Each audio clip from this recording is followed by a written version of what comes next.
Si te parece, Miguel, con ánimo de empezar puntualmente para que nos hace favor de estar ya por aquí, si me permites, voy a iniciar y me gustaría formalmente darte la bienvenida a nombre de la Comisión Fiscal de la Barra Mexicana Colegio de Abogados en el capítulo Nuevo León por acompañarnos esta mañana.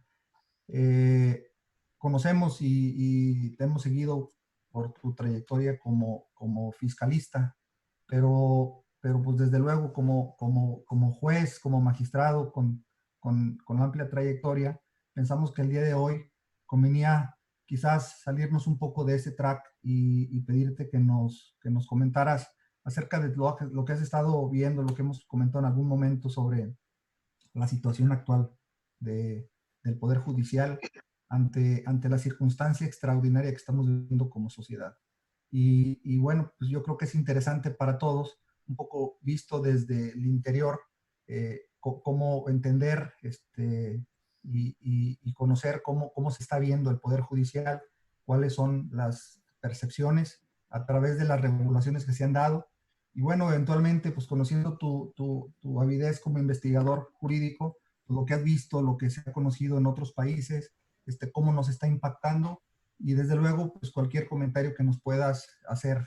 Creo que como sociedad, como foro, estamos muy interesados en salir adelante de todos estos temas que han detenido a nuestra sociedad por los efectos de la pandemia.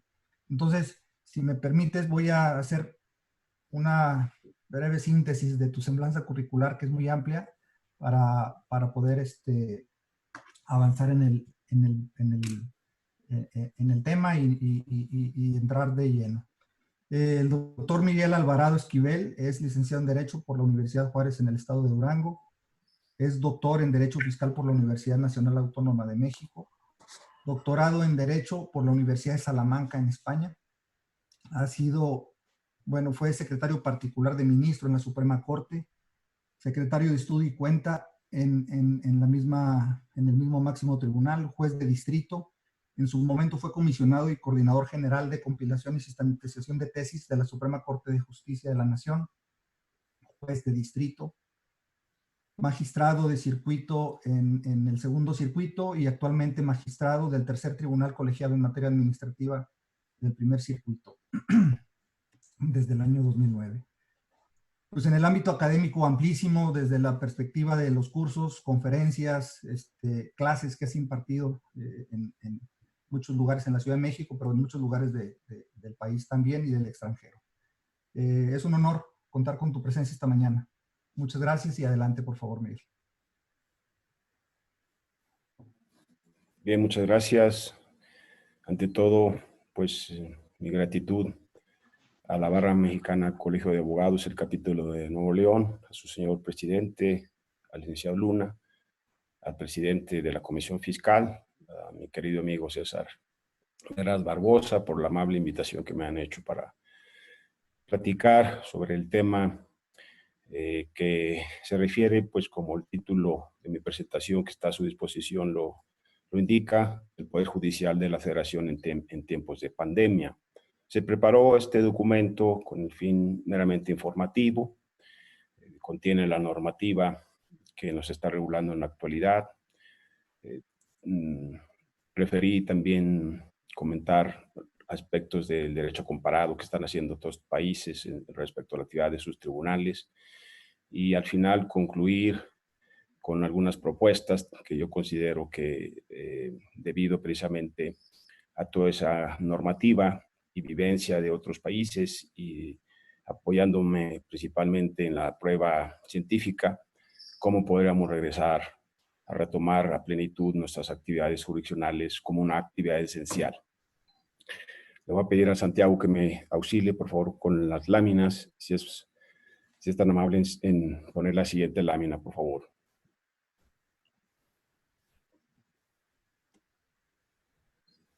Correcto, ya está. Bueno, en México podemos decir que el Poder Judicial en general tiene muy pocas ocasiones en las que ha tenido sus actividades jurisdiccionales. Se han debido también a situaciones extrañas o extraordinarias.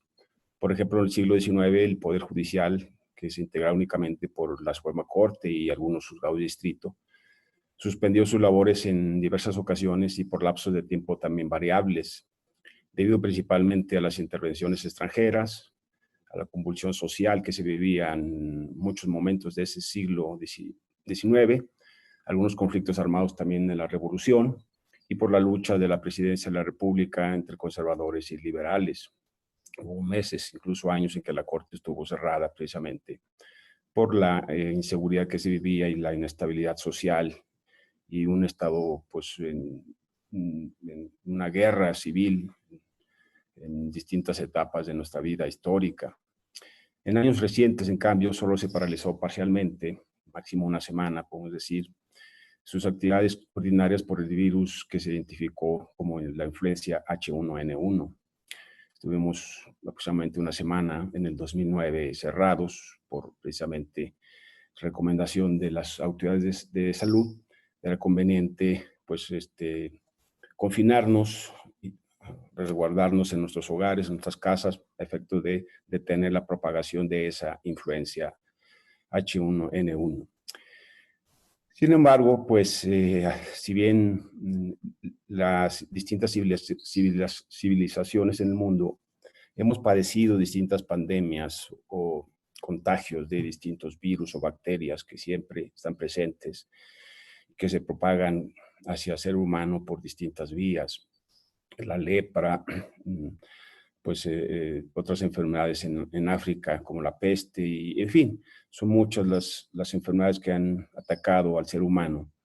Y pues llegó este virus que provocó que el 11 de marzo del 2020 la OMC, la Organización Mundial de la Salud, declare al coronavirus, el SARS-CoV-2 o la enfermedad COVID-19 como una pandemia, calificarse como una pandemia, razón por la cual se hizo un llamado a los países para que se adoptaran medidas urgentes y agresivas para contener precisamente la propagación de este feroz virus. La siguiente lámina, por favor. Eso provoca que nuestras autoridades de salud, el Consejo General de Salubridad, el 30 de marzo del presente año, publique en un diario oficial de la Federación el acuerdo porque se declara como emergencia sanitaria por causa de fuerza mayor.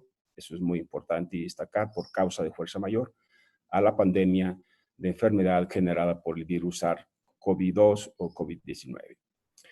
Ya por su parte, la Secretaría de la Salud Federal, el 31 de marzo, el día siguiente, publica en el diario oficial un acuerdo por el que se establecen acciones extraordinarias para atender la emergencia sanitaria generada por el virus, el COVID-2, en el que se establece pues una especie de división de las distintas actividades, unas actividades consideradas esenciales y otras consideradas no esenciales. Las consideradas esenciales podrían continuar su desarrollo, sus distintas actividades podían seguir realizándose y las no esenciales deberían de detener su marcha y por lo tanto eso implicaba pues que negocios, que las escuelas, que muchas fábricas y otras unidades económicas pues detuviesen su actividad, precisamente como una de las medidas extraordinarias para contener la propagación del COVID-19. Y en ese acuerdo, en la fracción segunda, en el inciso B, pongo énfasis, se consideran como actividades esenciales a las involucradas en la seguridad pública, la protección ciudadana, en la defensa de la integridad y la soberanía nacionales, la procuración y aquí muy importante, la impartición de justicia, así como la actividad legislativa tanto a nivel federal como estatal. Cuando se crean los estados constitucionales de derecho en el siglo XIX, principalmente en Europa, siempre se consideró tres actividades inherentes a la propia constitución del Estado, de los estados constitucionales. Es decir, que si no se tenían cumplido por parte de autoridades del Estado estas tres funciones, no podría llamarse a esa comunidad organizada como Estado. Me refiero primero a la defensa exterior, los países para su protección, incluso para su defensa, organizaron sus pues, ejércitos, y todos los países tienen un sistema de defensa para proteger sus territorios y su población y todas sus instituciones. Es una actividad que no se puede transferir a los particulares, la defensa de la soberanía, de la integridad territorial de las instituciones de un país. La otra actividad que es connatural al Estado, pues es el orden interno, una constitución y un ordenamiento jurídico que permita pues, que cada quien sepa lo que puede y lo que no puede realizar en una sociedad organizada. Un catálogo de derechos, una estructura del Estado en un documento llamado Constitución, y de ahí derraman distintas normas, leyes, ordenamientos que organizan y generan el orden interno. Tampoco aquí los particulares pueden intervenir. Es una actividad exclusiva del Estado y que desde luego es esencial y debe de permanecer siempre en activo.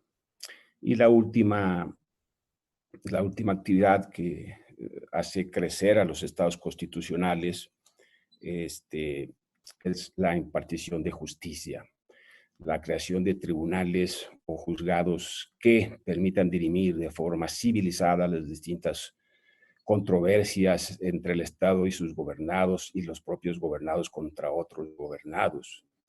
Nada de que ese ojo por ojo y diente por diente, como antes se resolvían las controversias. Ya creándose a los estados, se estableció en esa división de poderes o colaboración de poderes un poder judicial, silencioso sí, pero con una actividad esencial de dictar justicia a fin de que esa sociedad pueda convivir de forma gregaria, de forma pacífica, y si hay conflictos, tener cauces institucionales por las cuales esos conflictos encuentran una solución y por lo tanto sean órganos del Estado, y desde luego que poco aquí pueden intervenir los particulares, impartir la justicia. Esas son las tres funciones fundamentales, básicas, para que podamos nosotros hablar de un verdadero Estado. De ahí entonces que la impartición de la justicia es una actividad inherente, es coexistencial al Estado. No se puede concebir a un Estado así, con esos términos, si no proporciona un servicio público, una actividad esencial como es precisamente la impartición de la justicia, es decir, de dictar el derecho a los casos que se someten a la consideración de los tribunales del Estado. Y aquí no intervienen tampoco los particulares. Y no se confundan con los temas de arbitraje, donde son particulares o árbitros los que imparten esa justicia, digamos. No son tribunales y no es una actividad esencial del Estado tampoco. Y además, en su caso, la ejecución de esos laudos, de esos árbitros, pues tienen que desahogarse precisamente en el Poder Judicial, al fin y al cabo. Entonces, es una actividad esencial y connatural al propio Estado. La siguiente lámina, por favor.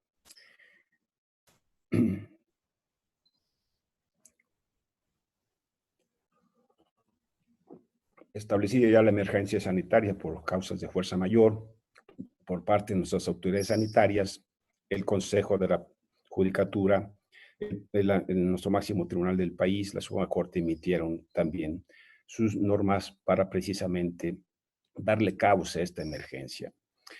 Por lo que hace la Suprema Corte, se emite un primer acuerdo el 3 de 2020, el 17 de marzo de ese año, por parte del Pleno, para que se suspendan las actividades jurisdiccionales del 18 de marzo al 19 de abril del 2020. Ustedes ven algo masivo, fue una cosa que nos vino así de repente, nadie estaba preparado para una situación de este tipo, y el primer acuerdo de la Corte fue pues, muy claro en simplemente suspender, detener todas las actividades jurisdiccionales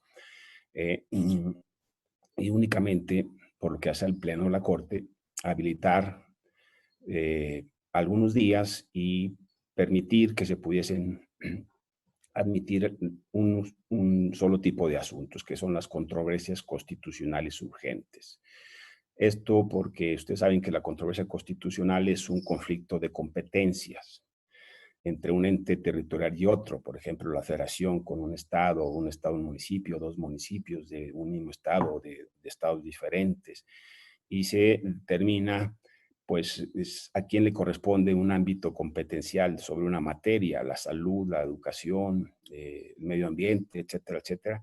Y ahí se pueden dictar medidas cautelares o la suspensión de determinados actos o normas, porque la controversia, a diferencia de la acción de inconstitucionalidad, también procede contra normas de carácter general y no únicamente contra actos que se estiman generen ese conflicto competencial en perjuicio de un ente territorial que considera que le pertenece esa competencia a su ámbito territorial. Un acuerdo posterior, el 4/2020, del Pleno de la Corte, por lo que hace a la celebración de sus sesiones extraordinarias.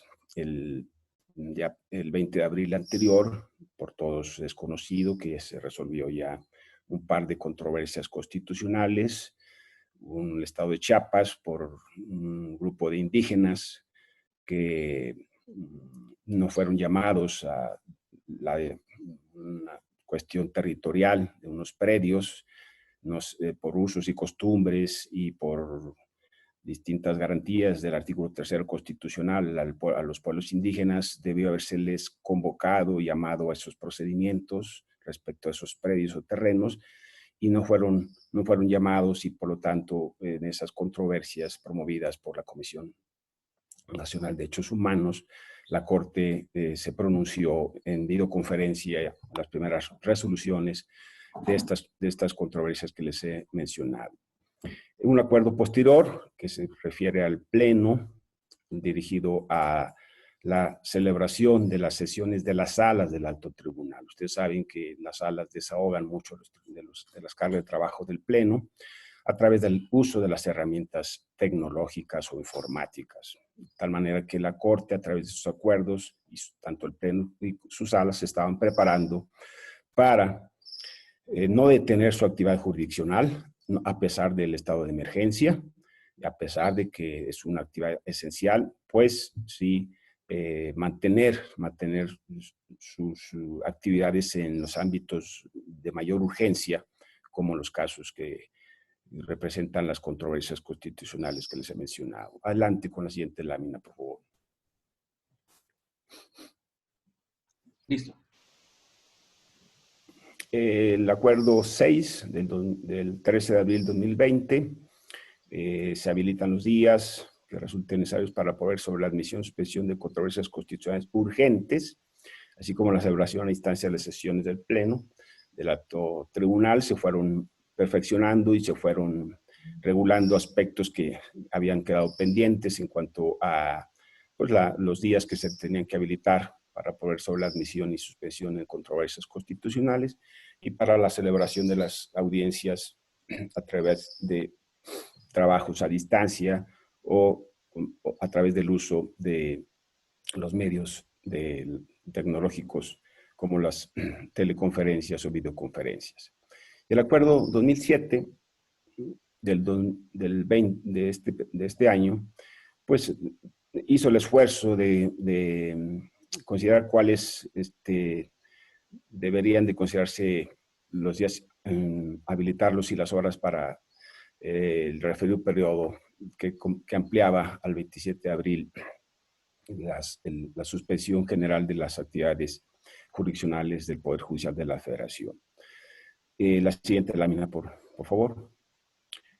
Esto con el objeto que el presidente y los ministros instructores pues gestionaran en el ámbito de sus competencias todo aquello que se refería a la suspensión y se ejecutaran las actuaciones judiciales que resultaran necesarias para la eficacia de lo determinado en los proyectos respectivos.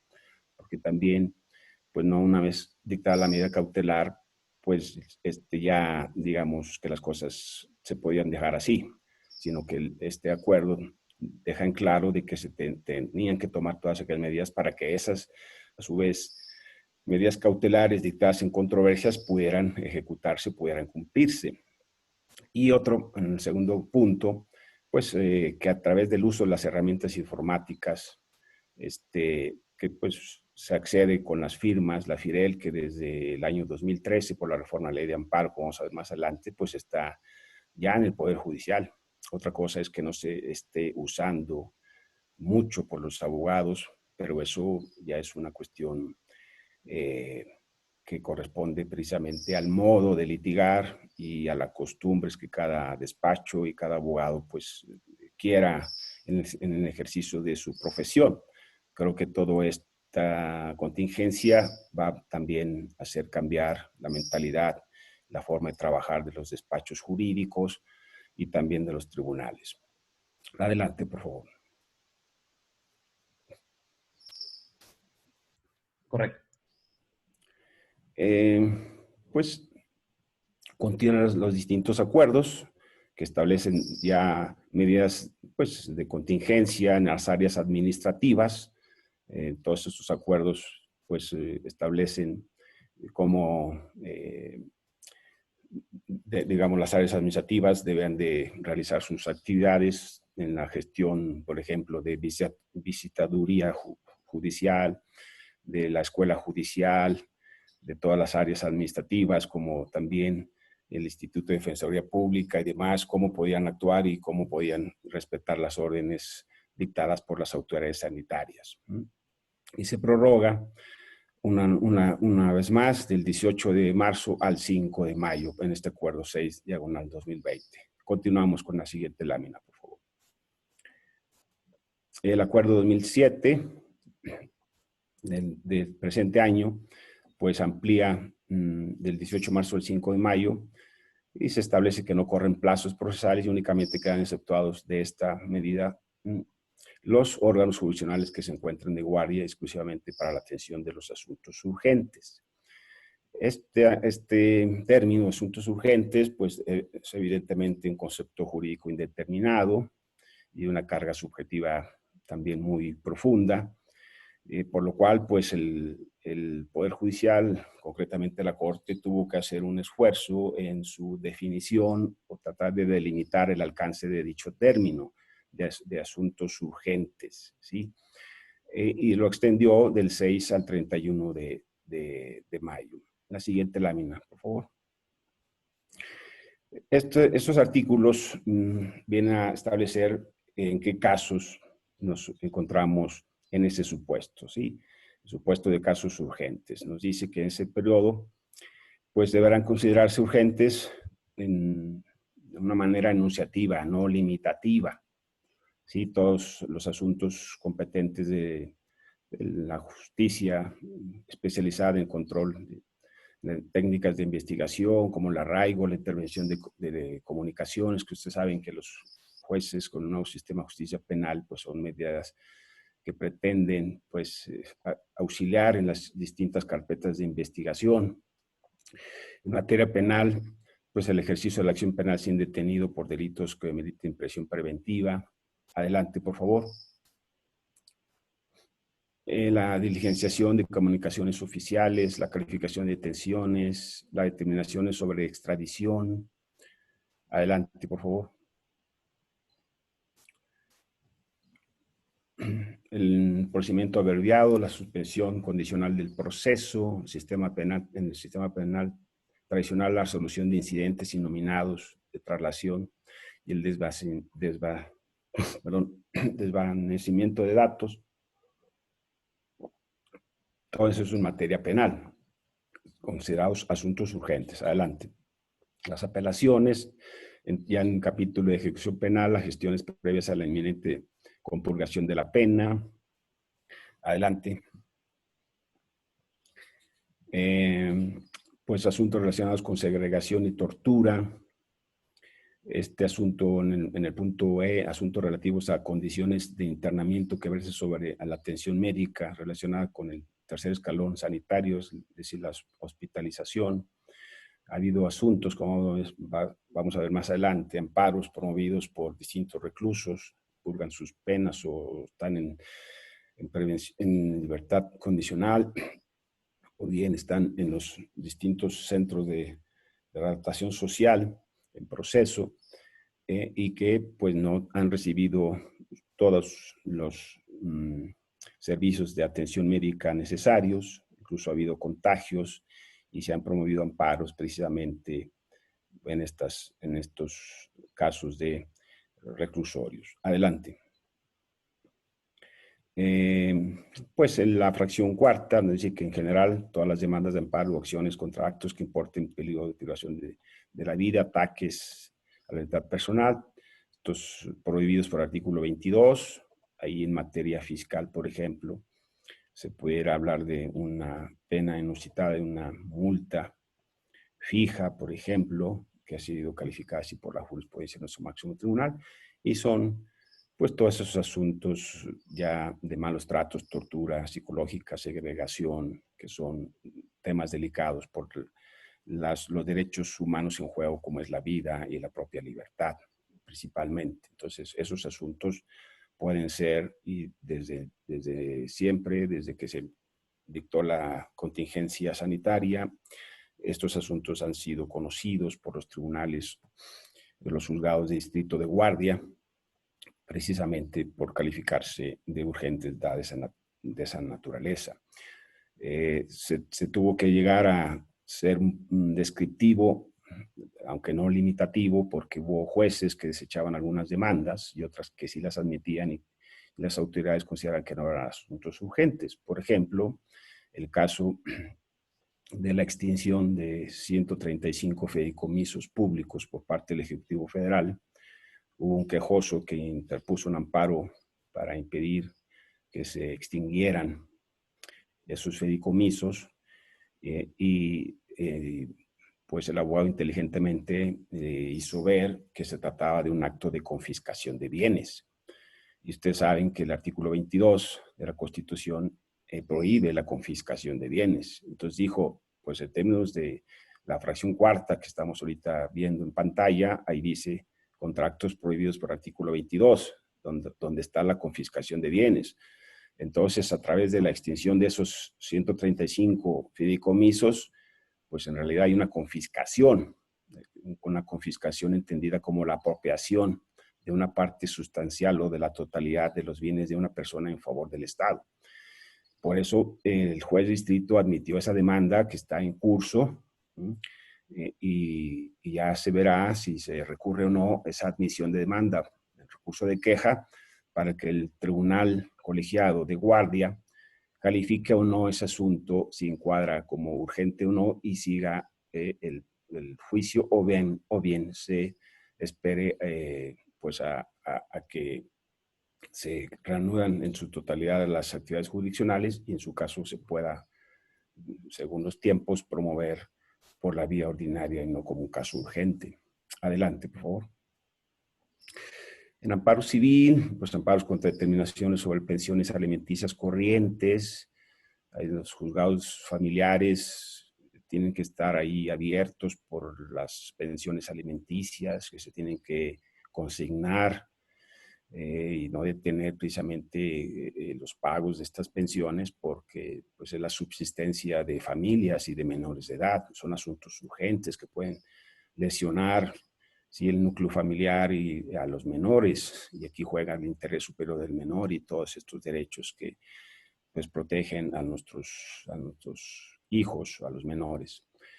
Se agregó las medidas cautelares en concursos mercantiles. Ustedes saben que una empresa con problemas patrimoniales de liquidez, pues puede ser objeto de enajenaciones y pues los acreedores sí, pueden pedirle al juez de distrito, en este caso el juez de distrito en materia civil, donde se ventile ese concurso mercantil, una medida cautelar, por ejemplo, la prohibición de enajenar o poner en garantía los bienes que están sujetos al patrimonio de la concursada y por lo tanto que puedan en un momento dado dilapidarse y los acreedores no poder tener terreno donde ejecutar y poder cobrarse, digamos, o recuperarse el crédito o el préstamo o los bienes proporcionados a la concursada.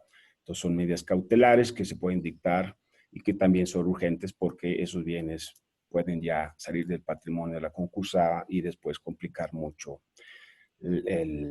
pues, la recuperación de, el patrimonio de los acreedores. Adelante, por favor. La incorporación al ejército, ahora que ya parece ser que en un último decreto el ejército regresa a las calles y se están fortaleciendo las medidas de seguridad dentro de esta pandemia, dentro de esta situación de emergencia en el país, pues pueden ser también asuntos urgentes que puedan generar amparos por una incorporación forzosa al ejército, a la Armada o Fuerza Aéreas Nacionales. En una fracción novena, que es como siempre el legislador hace uso de los cajones de sastre o las alcantarillas para meter pues todo aquello que nos pueda ameritar una descripción más específica. Nos dice en general, aquellos que revistan el tal carácter de urgencia conforme a las leyes que lo rijan. Al respecto, es importante considerar ponderar los derechos humanos en juego, la trascendencia de su eventual transgresión, las consecuencias que se puedan traer en espera de la conclusión del periodo de contingencia, los posibles impactos diferenciados interseccionales sobre el acceso a derechos económicos y sociales. Piensen en el empleo, piensen en materia tributaria también, materia de contribuir, piensen en los programas sociales, tanto colectivos o poblaciones de especial situación de vulnerabilidad, destacando enunciativamente los relacionados con su salud. Entonces ahí, en general, y considerando los derechos en juego, los posibles impactos diferenciados, pues cabrían muchos supuestos. Esto ya depende de cada juez de distrito de guardia, quien pudiera en un momento dado calificarlo o no con base en esta fracción novena que permite, por lo amplio que es, porque es un propio inicio de su texto, dice en general, lo cual pues abre una puerta enorme de posibilidades, claro, ponderando esto, pero desde luego que por la contingencia y las distintas consecuencias en muchos ámbitos sociales y económicos podrían generar un acto de autoridad y hacer esto posible en un juicio de amparo por tratarse de estos supuestos abiertos. Adelante, por favor. Finalmente, el artículo 9 se considera como asunto urgente la queja que se refiere al 97 fracción primera, inciso B, que son las quejas, esas llamadas de 48 horas. Son la mayoría de los asuntos que está conociendo en la actualidad el Poder Judicial Federal. Los jueces de distrito de guardia han admitido, lo han desechado demandas, y se promueve la queja correspondiente cuando se dicta una medida cautelar, como la suspensión, como vamos a ver más adelante, son la mayoría de los casos. Estas quejas que se dictan para conocer si el acuerdo que decreta la suspensión provisional o de plano, ¿sí?, pues son o no pues, correctos, y por lo tanto un recurso de queja es considerado como un asunto urgente. El Tribunal Colegiado de Guardia es el que lo conoce y lo resuelve, y ya deja definido el tema de la suspensión mientras continúa el juicio en lo principal. Adelante, por favor. Por parte de ustedes, me puse a investigar sus distintos acuerdos. Este es el Poder Judicial del Estado de Nuevo León. Me estoy muy sorprendido, gratamente sorprendido de que, bueno, en un principio como que comenzaron un poco dudosos. Un primer acuerdo, el 5 de diagonal 2020, pues no suspendió los plazos. Yo creo que consideró que como actividad esencial pues no podía detenerse. Los tengo aquí en mi mano. Nos dice que en el acuerdo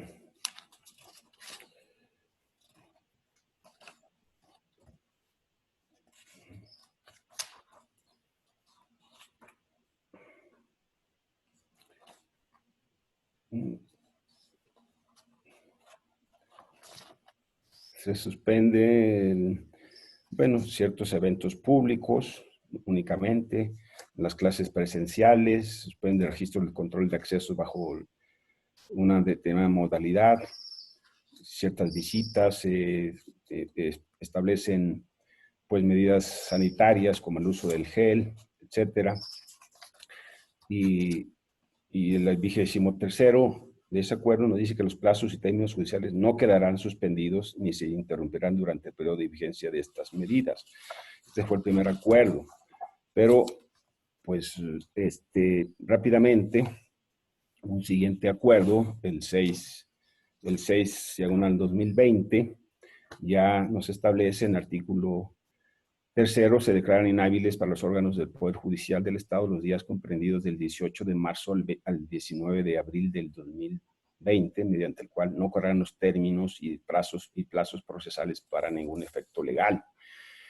Sin embargo, pues, también hace la excepción en el siguiente artículo: no obstante, los juzgados de todas las materias deberán permanecer en guardia en el periodo comprendido en el punto anterior para la atención de asuntos urgentes o inaplazables. Y ahí, a partir de ese acuerdo, se citan los asuntos que para ustedes se consideraron urgentes, bien en materia penal, como el ejercicio de la acción penal con detenido, en materia familiar, que esto ha sido también muy incrementado, la cuestión de la violencia intrafamiliar, por ejemplo, las órdenes de protección, las demandas de juicios de alimentos y demás. En materia civil y en materia mercantil, hay una lista, este acuerdo, el 6/2020, ya hace una prórroga de los plazos. Adelante, por favor. Viene el acuerdo 7, que continúa con las prórrogas. En el artículo 3º se declaran inhábiles para los órganos jurisdiccionales del Poder Judicial los días comprendidos del 20 de abril al 5 de mayo, durante el cual no correrán los términos y plazos legales. Y se reiteran algunas medidas de organización bajo también las medidas sanitarias correspondientes. Finalmente, el acuerdo que en la actualidad les rige, y por eso les decía que yo estoy sumamente y gratamente sorprendido, es el mismo acuerdo 8/2020 que también es por coincidencia el que nos rige en el Poder Judicial de la Federación, y donde se establece su propio título, que es un acuerdo conjunto entre el Tribunal Superior de Justicia y el Consejo de la Judicatura del Estado de Nuevo León relativo a las acciones extraordinarias por causa de fuerza mayor para reanudar gradualmente las funciones y el servicio de impartición de justicia a cargo de este Poder Judicial como actividad esencial debido al fenómeno del COVID-19. Entonces, es un acuerdo muy completo, habla de distintas formas de ir desahogando pues, ese rezago, todo lo que está pendiente, cómo ir desahogando y cómo resolver los asuntos nuevos. Los pendientes, en resumidas cuentas, y usted mejor que yo lo sabe, pues es a través del uso de las herramientas informáticas. Se pueden promover ya nuevos juicios por la vía de un juicio en línea, a través de una firma de acceso, una FIDEL, que abre un expediente electrónico. Todas las constancias obran en ese expediente electrónico. Las notificaciones se hacen a través también de este medio electrónico. Y bueno, los juicios nuevos pueden iniciarse de esta manera. Los juicios ya existentes, pues también pueden encontrar la solución en estas reglas que son muy completas, y que pues no lo he visto en otros estados. Creo que llevan ustedes una ventaja, son de vanguardia estas disposiciones, y la verdad pues ya tienen una buena guía, tanto los órganos judiciales como los propios litigantes, para actuar a través de estos instrumentos en la actualidad y poco a poco ir reactivando la actividad jurisdiccional. Adelante, por favor. ¿Qué situación actual? Bueno, ahí mi secretaria, no sé qué puso, creo que se equivocó de lámina. No, sí, como dice, cómo litigar sin ir a los juzgados. Pues es prácticamente una nueva manera que tenemos que ir viendo como, pues, trabajo en casa, en oficina, sin necesidad de que todo sea presencial. Adelante, por favor. La ley de amparo, desde el 2013, establece la figura de la firma electrónica, el expediente electrónico o juicio en línea. El acuerdo conjunto del Pleno de la Corte y del Consejo, el 1/2013, reguló todo el tema de la firma electrónica, el expediente electrónico, cómo se fue integrando desde que se presenta una demanda por acceso al sistema del expediente electrónico que abrió la Corte en una plataforma, y se le asigna a cada abogado su fidel, y con esa firma accede a todo el servicio informático y se crea un expediente electrónico sin necesidad pues de la vía tradicional de presentarse en la oficina de correspondencia o en la oficina de partes y un montón de papeles ahí con las firmas autógrafas y presentarse como una demanda para que se abra un expediente en papel y se siga un juicio como siempre lo hemos conocido. Las políticas para la obtención de la firma y uso de la misma en el Poder Judicial, así como la operación de la infraestructura tecnológica. El Poder Judicial Federal ha hecho grandes inversiones económicas en estas nuevas herramientas tecnológicas y desde aquel año están ya puestas al día y son accesibles para cualquier abogado. Ustedes deben de preguntarse, ¿sí? Una pregunta con una respuesta muy honesta de su parte, en el sentido, ¿cuántos juicios en línea han iniciado ustedes en el Poder Judicial de la Federación? Yo sé que ya tiene usted su juicio en línea, en el Tribunal Federal de Justicia Administrativa también tiene desde hace años su juicio en línea y a lo mejor en esos tribunales ya han iniciado juicios en línea, juicios administrativos o otra materia, pero juicios de amparo, sean honestos, y cuántos han aprovechado estas herramientas. El acuerdo 2/2014 establece el Comité de Gobierno y Administración por el cual se regula el uso de la firma electrónica certificada por el Poder Judicial de la Federación. Y con eso pues es la llave. La firma es la llave para abrir un expediente electrónico y pues ahora hacer nuestro trabajo jurídico y jurisdiccional a través todo de pues, este expediente electrónico. Adelante.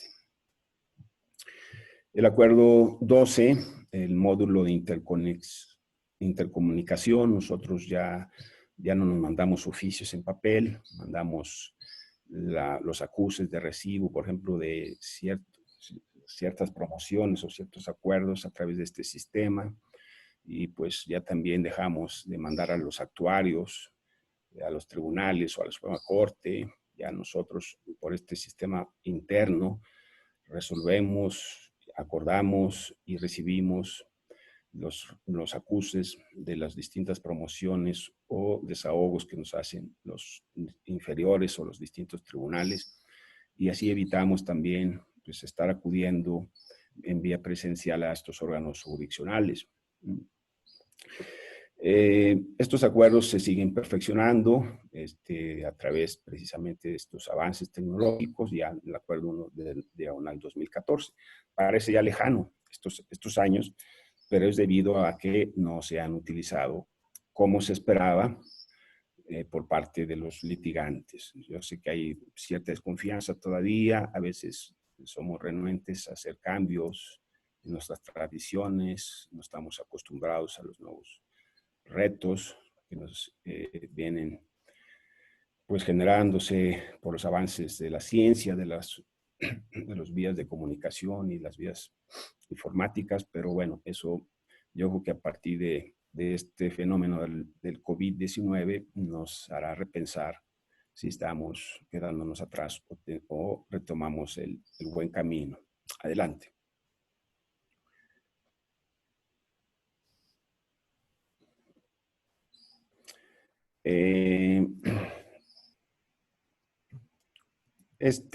La declaratoria del 6 de noviembre de 2014 se tiene ya pues unas reglas específicas para tener acceso a sus expedientes electrónicos y puedan promover vía electrónica, solicitar la recepción de notificaciones por esa vía. Son acuerdos que van especificando, van detallando pues precisamente todos estos instrumentos tecnológicos. el instructivo sobre las bases de integración del expediente, tanto impreso como electrónico, el acuerdo diagonal 1/2015 de la Corte y del Consejo, que regula los servicios tecnológicos también, y todo lo relativo a las comunicaciones oficiales. En los procesos orales de los centros de justicia penal federal. Adelante. Bueno,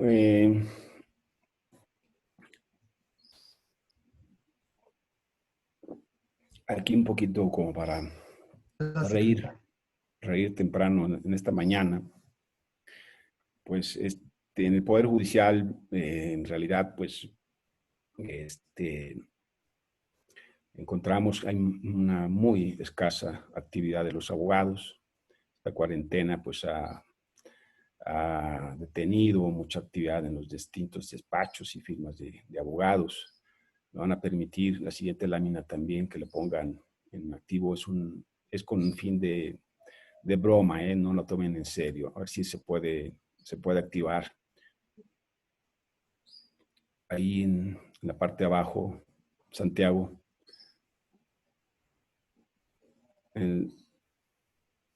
Si pones el cursor en la parte inferior izquierda, debe salir una flechita. ¿De esta diapositiva? O sí, es un videíto. Es un video, un segundo. Entonces en la parte inferior...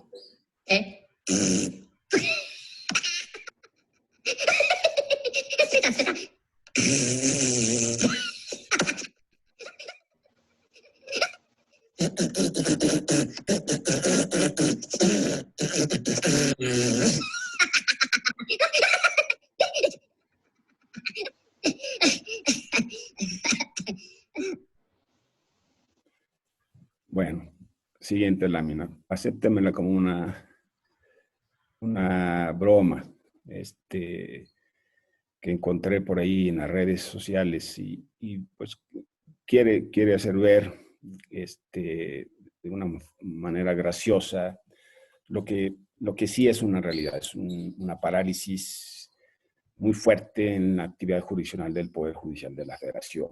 Si consideramos Poder Judicial, la Federación al 100% activo, pues no tiene nada que ver con el Poder Judicial que en la actualidad trabaja en tribunales y órganos únicamente urgentes y ya en los próximos días en asuntos ya iniciados por la vía tradicional y pendientes de resolver. Pero esa parálisis la encuentro yo por la imposibilidad de iniciar juicios de amparo en general, salvo los casos urgentes que yo les he ya detallado, que ustedes también en su acuerdo 8/2020 detallan en las distintas materias. Fuera de ahí, si no encuadra o bien no superan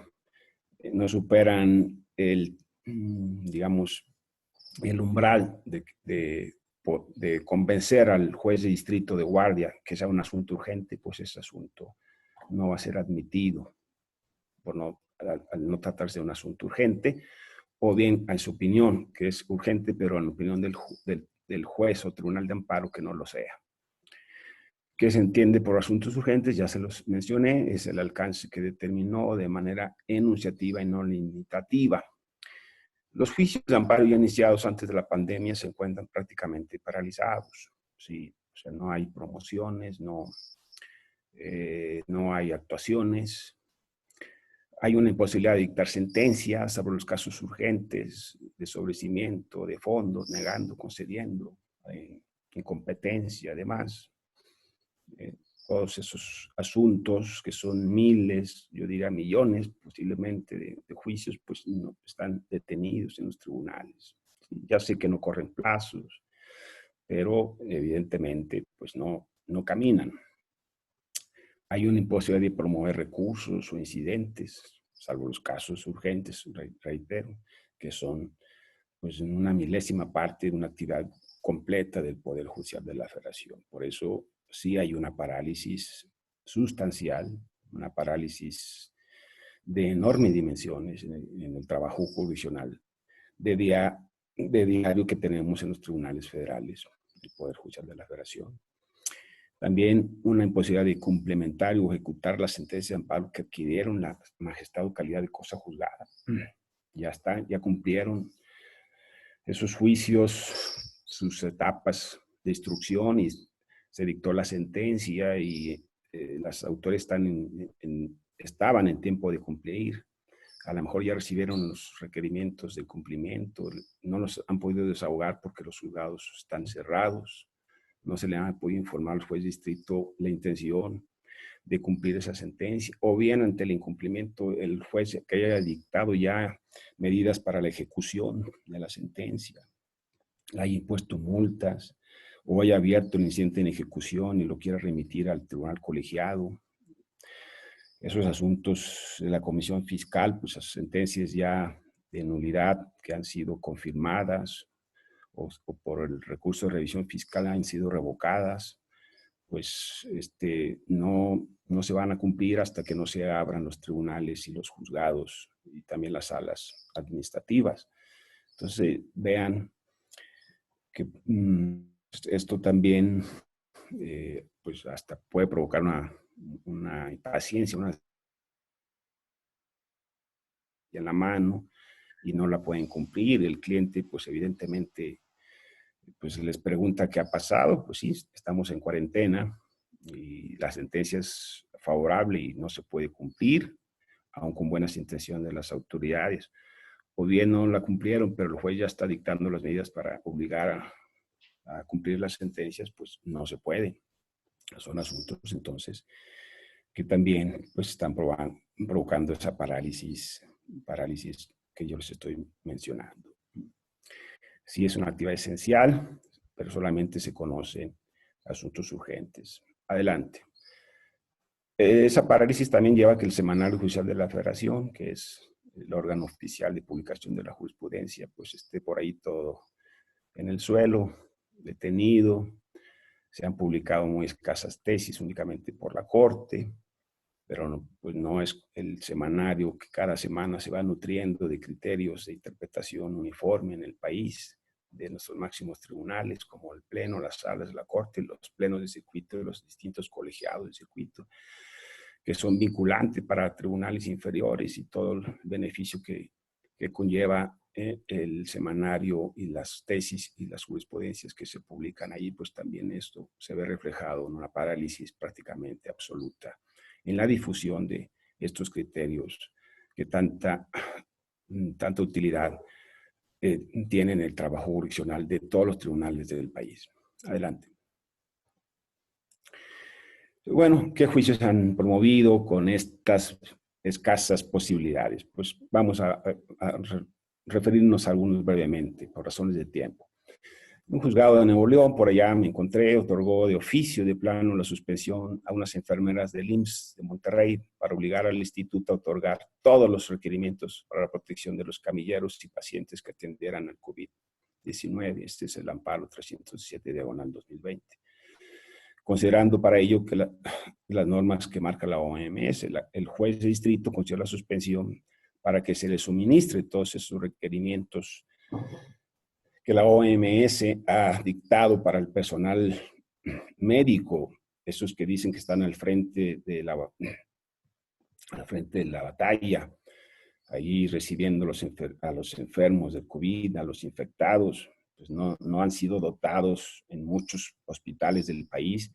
Y se lo digo porque a mí me tocó ver un par de aquí de hospitales, enfermeros y médicos en la calle con algunos cartelones requiriendo cubrebocas, perdón, pues un tipo de bata especial, porque pues, ahí es el fuente de contagio.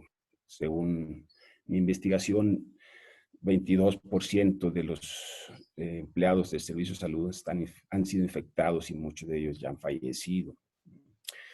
El lunes 20 de abril, otro juez ordenó que el Hospital de México, el más grande del país, proporcionar a sus enfermeros los equipos, insumos y equipo instrumental de protección médica necesario para atender a pacientes de COVID y así distribuir las cargas de trabajo de manera equitativa entre las y los enfermeros. Esto se publica en los periódicos. Yo cito la fuente para que ustedes tengan la certeza de la información. A nivel nacional, eso ocurrió en Oaxaca, Estado de México y la Ciudad de México también. Adelante con la lámina siguiente. En la Fiscalía informó que un juez de control dictó prisión preventiva oficiosa contra una pareja que había sido prendida por agredir de manera física a una enfermera. Ustedes saben que hay personas con poca conciencia y consideran que un enfermero, una enfermera, un médico, una médica, pues son portadores del virus y que se acercan a las personas y se pueden contagiar ellas, y la respuesta de estas personas es una agresión, lo cual pues también ha generado que jueces de control haya dictado una prisión preventiva por los presuntos delitos de homicidio calificado en grado de tentativa y discriminación. Yo creo que pues es una exageración. Debemos de cuidar a nuestros servidores públicos del Servicio de Salud y no agredirlos porque, reitero, pues son los que nos pueden salvar. Pero se presentan lamentablemente estos casos. Estos casos también ocurrieron en Guadalajara, Jalisco, Querétaro, por agresiones a personal de salud, delitos contra la dignidad de las personas, según nos relata el periódico El Economista. Adelante, por favor. El 2 de abril pasado se promovió un juicio de amparo en la ciudad de San Luis Potosí se reclamó la inaplicación de lo dispuesto en los artículos 14, 25, 31 de la Constitución Política de los Estados Unidos Mexicanos, así como la omisión en la aplicación de lo consagrado en el artículo 39 del Código Fiscal de la Federación. Adelante, por favor. En su capítulo de suspensión, el quejoso la solicitaba para el siguiente efecto: toda vez que no causa perjuicio al interés social ni se contraviene en disposición del orden público, se solicita a ese tribunal la suspensión del acto reclamado para el efecto que se ordene la inmediata pronunciación por parte del Ejecutivo Federal respecto a las medidas concernientes a la tributación de conforme con lo dispuesto por el artículo 25, que es la rectoría económica, el 31 constitucional y 39, sí,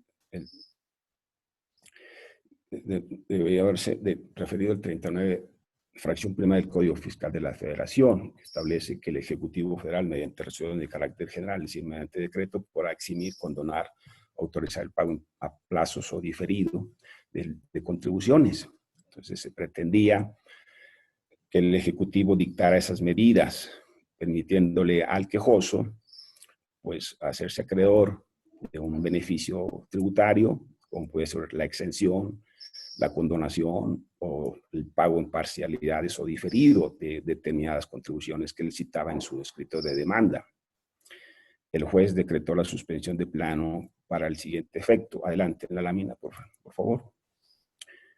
Que la autoridad responsable dicte, tal cual como se le pidió por el quejoso, las medidas y acciones para dar cumplimiento a lo dispuesto en el 39 del Código Fiscal de Federación, en el sentido de pronunciarse mediante resoluciones de carácter general sobre condonar o eximir total o parcialmente el pago de contribuciones a sus accesorios, autorizar su pago a plazos, diferidos o parcialidades. Y bueno, pues las autoridades responsables interpusieron un recurso de queja. Correspondió al colegiado de guardia y en sesión pública extraordinaria dictada el domingo 12 de abril, resolvió lo siguiente, por favor, la lámina: que asistía a razones recurrentes, ya que la suspensión de plano decretada por el juez pues no encuadra en ninguno de los supuestos del artículo 126.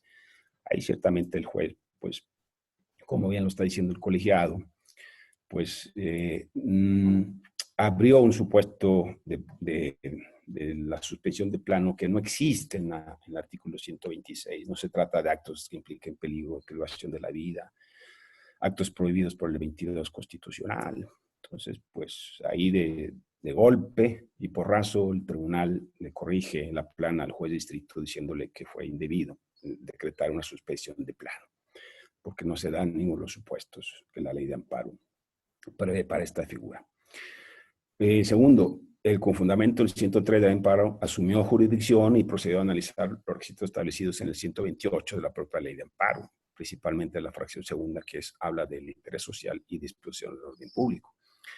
Y tercero, al final revoca ese acuerdo, niega la suspensión de plano y negó también la suspensión provisional, al estimar que con su otorgamiento se transgredían disposiciones de orden público y se afectaría el interés social, dado que la quejosa no puede exigir a través del juicio constitucional que el Ejecutivo Federal expida un decreto en el que se condonen las deudas fiscales. Ese es un asunto que en la prensa también tuvo mucha difusión. Adelante, por favor. Además, el colegiado consideró que la concesión de la medida implicaría el incumplimiento de la quejosa del pago de las contribuciones que se prevén como obligación constitucional en el artículo 31, fracción cuarta. Y agrega todavía el colegiado que ante esta situación de peligro de muerte, en que la ciudadanía nos encontramos por el contagio del COVID-19, se requiere una máxima atención médica sanitaria, lo que conlleva una obligación de los ciudadanos de México de contribuir con el pago de los tributos a fin de mantener los ingresos del Estado para que ésta pueda hacer los gastos públicos que se aumentaron considerablemente por razón de la contingencia, no solo nacional, sino internacional, ¿no? Y por último, resolvió que de concederse la suspensión para el efecto que el Ejecutivo emitiera el decreto correspondiente, se transgrediría un principio disciplinador o rector del juicio de amparo, que es el principio de relatividad de la sentencia, no puede ser general. Entonces, emite un decreto para condonar o eximir o dar facilidades de pago en plazos o diferido, pues, se le da un efecto general, lo que no es propio de una medida cautelar. Eso sería en su caso de otro tipo de medio de control de constitucionalidad, por ejemplo, la acción de inconstitucionalidad, pero no del juicio de amparo. Por lo tanto, entonces, fueron las razones que el colegiado tomó en cuenta, en resumidas cuentas también, de su resolución. Adelante. El mismo tribunal estimó que se constituirían beneficios fiscales que no tenía antes de la presentación de la demanda. Ustedes saben que la medida cautelar no puede constituir derechos, son casos muy excepcionales, pero son propios de la sentencia de fondo, la que en un momento dado pudiera constituir derechos, no una medida cautelar.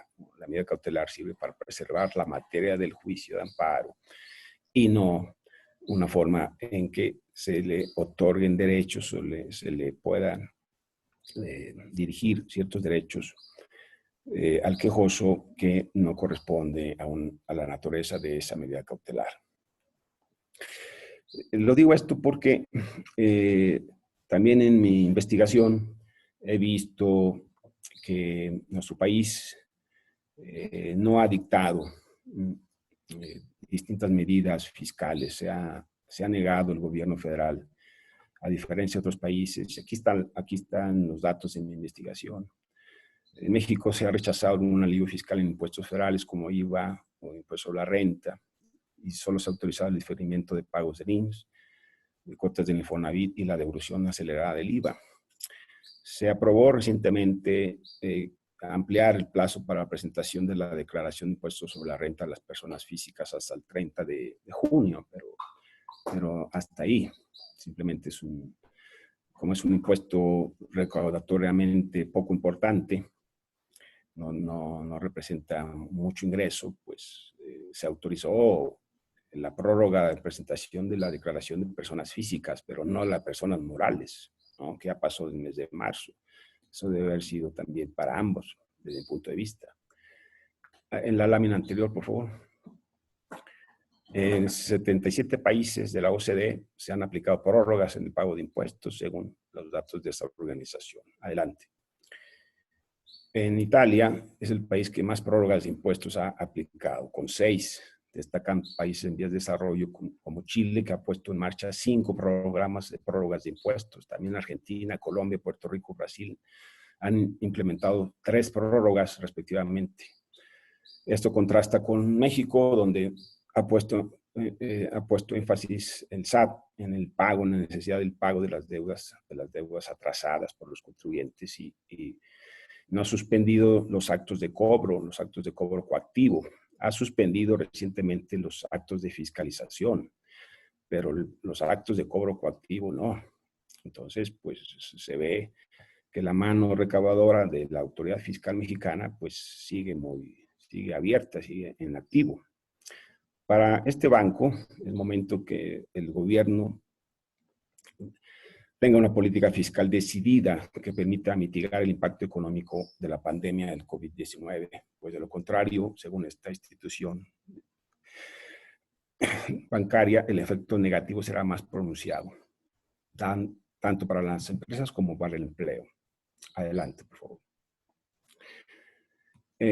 Agrega que también sería deseable que el gobierno anuncie un paquete de medidas que represente el 6% del PIB, y que si bien la deuda subiría al 60%, sería bien recibido por los mercados y las calificadoras. Muchos países están endeudando, están tomando capitales a préstamo, porque la deuda en sí, como tal, no es un ejercicio malo, sino es simplemente, pues es una medida que permite la destrucción de fuentes de empleo, que las empresas sigan operando, que no cierren sus puertas y que la economía tenga un cierto movimiento, que no deje de latir la actividad económica.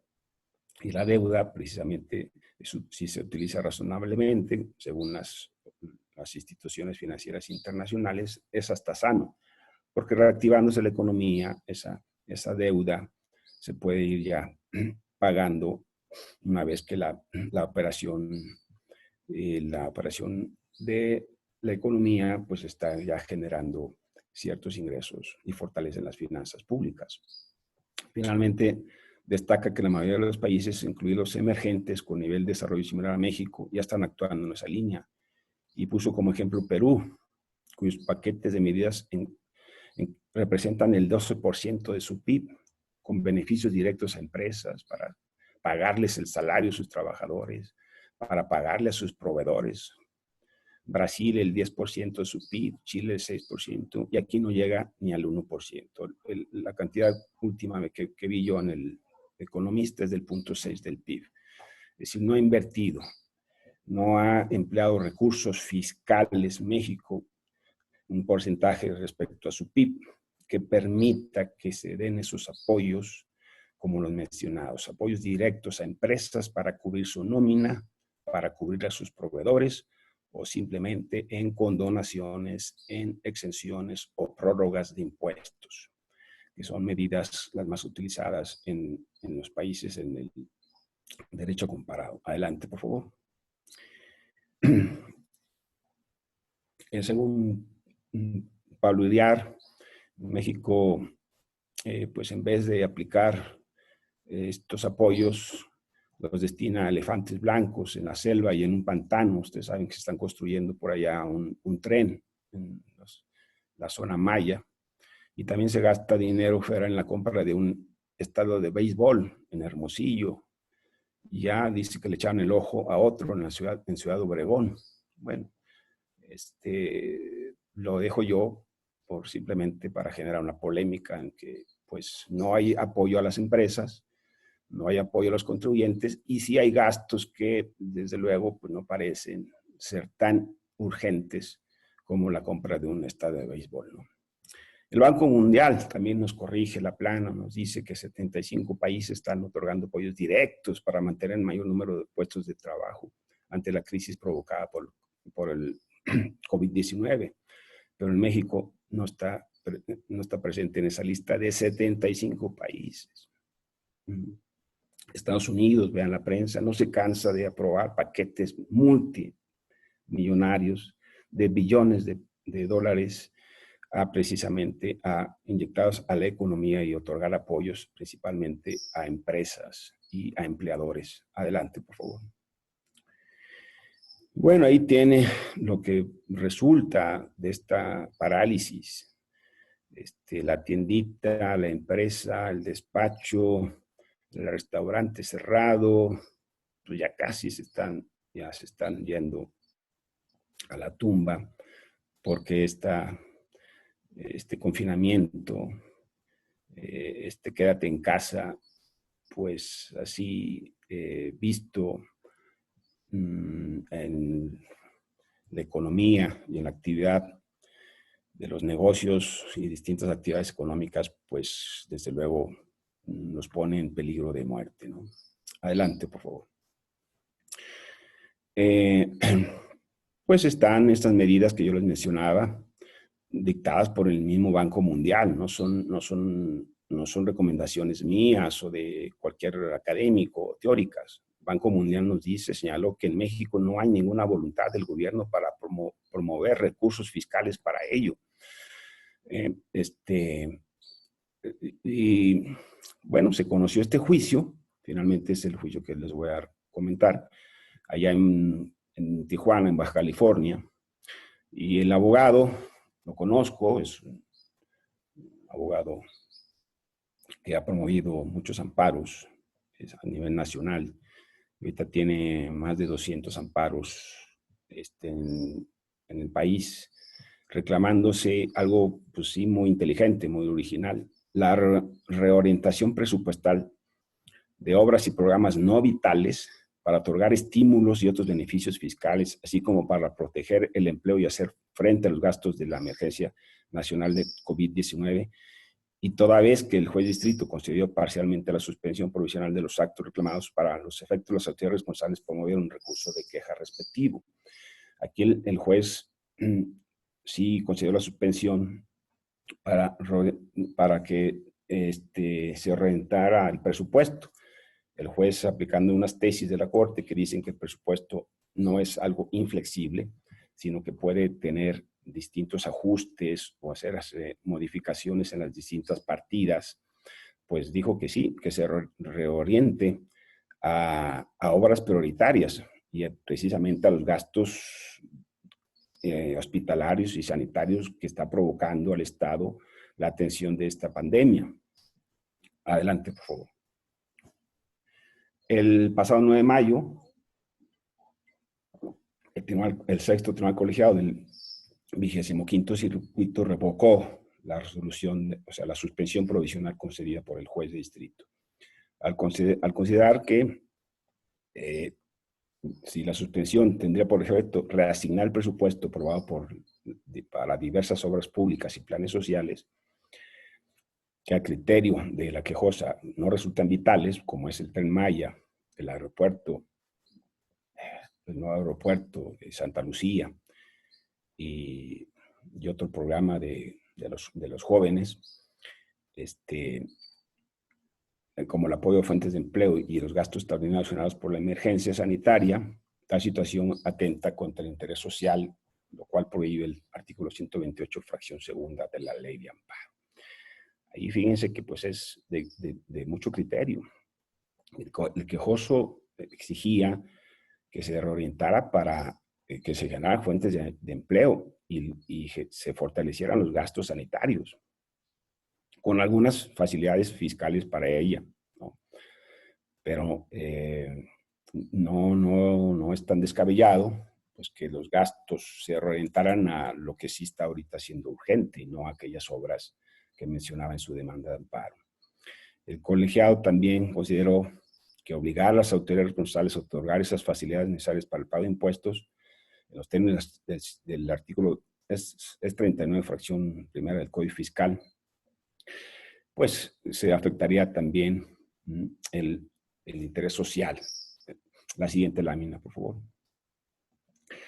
Y en Coahuila se promovió un juicio de amparo para evitar el confinamiento, para transitar libremente y no ser detenido por no portar cubrebocas. El juicio se admitió a trámite, pero se negó la suspensión provisional.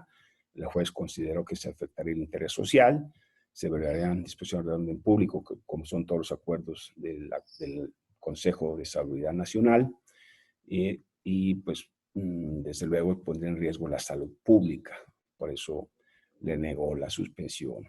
En otro juicio de amparo en el estado de Chiapas, el derecho a la salud a una comunidad indígena que está posiblemente contagiado con el COVID, con todas las medidas de mitigación y controlar los riesgos, su atención médica, el derecho a la alimentación a través de programas sociales, y además fíjense cómo llegó hasta el extremo de obligar a las autoridades responsables a proporcionar a cada uno de sus indígenas 50 litros de agua diarios para cada persona, entre otras medidas. Adelante, por favor. Un juez federal rechazó frenar la aplicación de las medidas enunciadas por el presidente que incluyen reducciones salariales y la eliminación de aguinaldo y prestaciones a servidores públicos por la pandemia. Ustedes saben que dentro de los acuerdos de emergencia el presidente, dentro de esa ley de austeridad republicana, dijo que se iban a eliminar los aguinaldos para la burocracia y se iban a reducir los salarios de forma voluntaria, así lo dijo, y ciertas prestaciones a servidores públicos. Entonces, el juez también negó la suspensión y el juicio continúa en lo principal. Un juez en materia penal en Guadalajara concedió a más de 400 internos del penal de Puente Grande la suspensión provisional para el efecto de que las autoridades penitenciarias cesen con la incomunicación, que sí es uno de los actos prohibidos y de naturaleza urgente, reactiven las visitas familiares y conyugales y se les proporcione la debida atención médica y se les practiquen las pruebas de detección del COVID-19. Creo que aquí el juez penal acierta en otorgar esta medida cautelar para proteger a estos internos con las medidas de sanidad mínimas para evitar ahí un desastre. Adelante, por favor.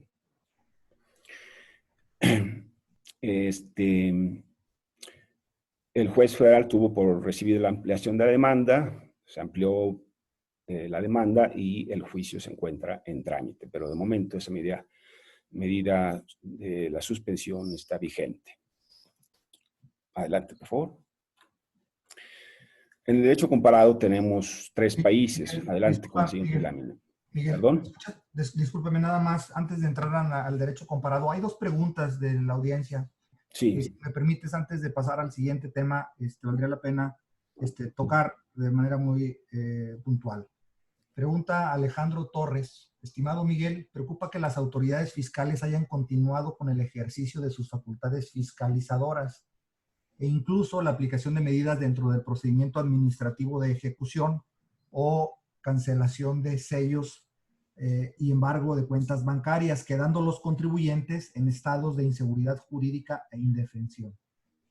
En el mismo sentido, quizás con un tema o con una materia distinta, pero también llamado Díaz Pérez, dice, buen día, se han presentado casos de empresas que sí realizan actividades esenciales que han sido ilegal o indebidamente cerradas o suspendidas por autoridades laborales o de salud o incluso por autoridades incompetentes. Sin embargo, las empresas no han podido ejercer sus derechos constitucionales como lo es la promoción de un amparo y por ende la suspensión provisional y definitiva de tal acto violatorio de garantías.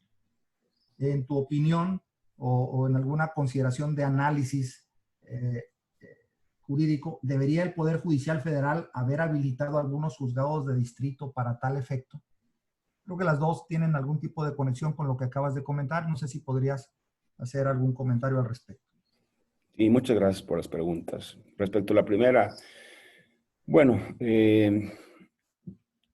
yo consultando la página del SAT y el diario oficial, en un principio, cuando se dictó ya la suspensión de actividades, en el mes de marzo, las facultades de comprobación de las autoridades fiscales estaban incólumes, o sea, estaban habilitadas. Y evidentemente, pues sí tuve conocimiento, incluso la prensa también me permitió informarme de que había ciertos actos de fiscalización cuando las empresas estaban cerradas porque eran no esenciales.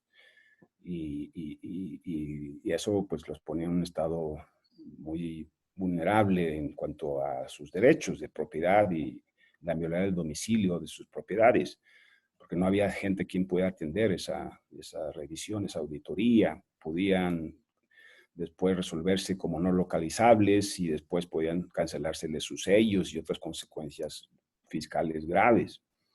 Entonces, no estaban en la lista de los asuntos urgentes, solamente permitía ya en la fracción sexta de considerarse, de ponderar, mejor dicho, los derechos fundamentales en juego y la alteración, mejor dicho, de los derechos económicos en este caso pues son los que involucran el tema fiscal por tratarse de recursos monetarios, podrían promoverse las demandas de amparo desde mi punto de vista con base en ese precepto de ser un asunto urgente por afectar derechos elementales como es el domicilio, como son los derechos de propiedad y la seguridad jurídica, porque bueno, pues no podía atender la visita de ninguna persona al estar cerrada en la negociación. Ahora, si se trataba de una actividad esencial, y seguían las auditorías y los actos de ejecución del procedimiento de cobro coactivo, pues desde luego que también el juicio de amparo sería procedente desde mi punto de vista acudiendo a esta fracción sexta de los derechos fundamentales en juego. El SAT corrigió, emitió posteriormente un acuerdo y dijo que los actos de fiscalización sí ya quedaban suspendidos. Fue a mitad del mes de abril. Lo que no suspendió efectivamente fueron los actos del procedimiento administrativo de ejecución, que son, para mí, pues es el momento patológico del derecho tributario. Es decir, que el fisco acuda a tu patrimonio sin acudir a un juez y te ejecute un crédito, aunque sea de carácter público y contributivo, bajo sus propias reglas, sus propios lineamientos, e interpretando y aplicando el derecho como al autor ejecutor le parezca. ¿Sí? Este procedimiento de cobro coactivo, desde mi punto de vista, en el derecho comparado no tiene un parangón. Los estados más desarrollados, incluso Argentina, tienen jueces de ejecución. El fisco no puede cobrarse por su propia mano un crédito fiscal, por muy firme que esté. Siempre tiene que estar llevado ese cobro ante un juez de ejecución fiscal, y el juez de ejecución fiscal es el rector de ese procedimiento y protege los derechos de ambas partes, el derecho de cobro, pero también los derechos de propiedad, de seguridad jurídica y del debido proceso al ejecutado. Entonces, eso hace lo patológico del procedimiento administrativo de cobro en nuestro país, y eso también hace ser un asunto urgente. Cualquier persona con actividad esencial o no esencial que esté sufriendo actos de cobro coactivo, o sea, el procedimiento administrativo de ejecución del artículo 145 y siguientes del Código Fiscal de Operación, en mi muy humilde criterio, ¿sí?, debería de ser considerado por el juez de distrito un asunto urgente y conocer precisamente de esos actos reclamados, y solicitar la suspensión de esa ejecución, con o sin garantía, dependiendo el supuesto, porque puede haber ya puede haber embargo, ya no se necesitaría que garantizar, y depende de la situación de la garantía, si hay o no, conceder la suspensión y detener esa ejecución, porque afecta derechos económicos y los derechos humanos en juego, desde luego que son de primordial importancia para las empresas en esta emergencia, como son sus derechos de propiedad y el derecho de inviolabilidad del domicilio y su seguridad jurídica. Entonces, no hay impedimento para intentar, aunque no esté en una fracción específica, en un inciso específico, los actos dictados por autoridades fiscales dentro del procedimiento administrativo de ejecución, que harían procedente el juicio de amparo, desde mi punto de vista, como un asunto urgente.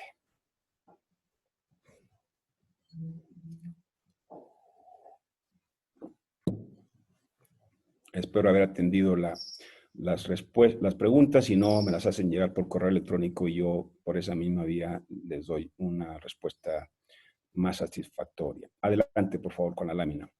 Brevemente, por razones de tiempo, y sé que están también con sus ocupaciones, les dejo en mi apunte lo que están haciendo otros países cercanos, como Puerto Rico. También se decretó su estado de emergencia y se determinó el cierre total de actividades. Prácticamente es un toque de queda, con las excepciones muy, muy específicas. El Poder Judicial desde febrero implementó medidas de capacitación de jueces a los medios informáticos. Se redujeron los horarios de los tribunales, se determinó tratar solo asuntos urgentes como causas criminales, la familia, la violencia doméstica y los delitos sexuales. Adelante. Todos los demás asuntos se pusieron en suspenso, en cuarentena, detenidos. Se expandieron algunos servicios por vía tecnológica. Asimismo, el Pleno del Tribunal determinó que el tema de la suspensión de plazos se ha extendido la suspensión de términos en función de la orden sanitaria del Ejecutivo. Adelante. En Chile, cada tribunal decide su actuar. La Corte no tiene esta facultad conferida en la Constitución, como sería en nuestro caso, en el artículo 94 y 100 de la Constitución, que permite a la Corte en pleno o el pleno del Consejo de la Judicatura emitir acuerdos que permitan ir regulando las medidas jurisdiccionales y la tramitación de los juicios en un estado de emergencia. Y el 13 de marzo el Poder Judicial dio instrucciones para realizar trabajo en casa y siguió la prevalencia de las materias urgentes en Chile. Se requiere una ley, por parte, como no tenía la facultad la Corte, pues emitió por el Poder Legislativo estas medidas de urgencia y pues implementó el sistema para trabajar en vía remota y pues como otros países, ¿sí? Pues ya los tribunales también tienen que irse ajustando las nuevas demandas de estas situaciones de emergencia. La idea era que se continuara con la función jurisdiccional. A partir de esta ley se puso ya orden en esas circunstancias que crecían de normativa y su puesta en marcha se puede decir que fue rápida y está funcionando correctamente. Finalmente, en la siguiente lámina, Colombia, la anterior. En Colombia, fíjense, no existe el expediente electrónico, no obstante que es un país que tiene un sistema normativo, un ordenamiento jurídico muy, muy bueno. No existe el expediente electrónico. La justicia formal siguió funcionando. La judicatura tiene facultades para tomar decisiones y también algunos decretos emitidos por las legislaturas. Adelante. Esto implica que hay un retraso en el manejo de estas situaciones. Prevaleció en todo momento la atención de la tutela de todos los derechos constitucionales, las libertades. Se logró este funcionamiento en lo esencial, a pesar de que no tener el expediente electrónico, o sea, la vía tradicional, pues. Y para recibir la información se activaron algunos correos electrónicos, fueron las herramientas que de manera urgente se empezaron a echar en mano. Pues dame tu correo electrónico y así te notifico y te recibo tu demanda, pero vean que pues sin expediente electrónico y sin una normativa como la tenemos nosotros, pues fue sorteando la contingencia este país hermano. En un segundo bloque de medidas se generaron ya actualizaciones en los procesos de oralidad. Adelante, por favor.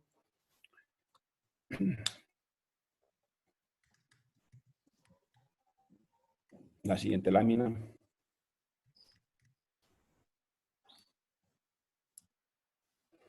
Ya hay varias herramientas que están usando los jueces, como nosotros el Zoom, la firma electrónica, se realizaron capacitaciones virtuales a jueces y abogados. Todo esto pues detonó que abogados y tribunales pues se pusieran a capacitarse. Por lo nuevo no hay problema, el problema es con lo viejo porque no hay digitalización del expediente judicial. Esos juicios van a tener que seguirse y concluirse pues ya en su versión tradicional, en papel. Pues eso representa un reto para el sistema judicial chileno en virtud de, pues de manera tardía, implementar las bondades de las nuevas tecnologías en los procesos jurisdiccionales. Pero bueno, ya está despertando. Ahí va a ir concluyendo ya.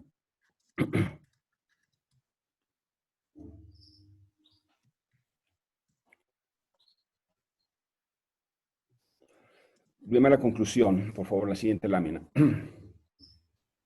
y siempre quedo abierto a sus preguntas. Yo voy a continuar, ustedes me dicen cuándo me tengo para atender sus amables preguntas. La siguiente lámina, por favor.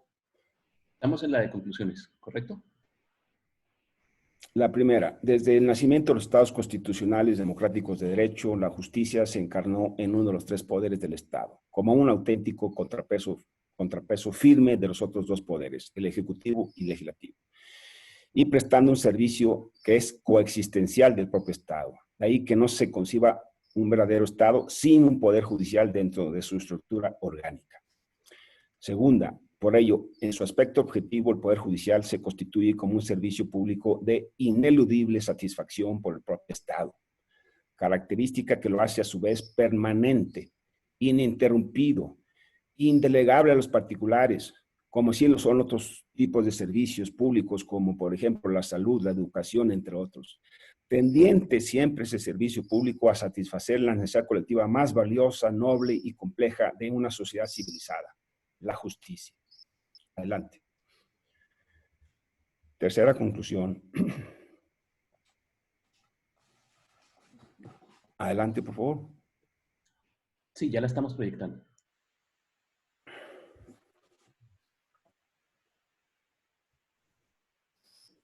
No se ve, Santiago.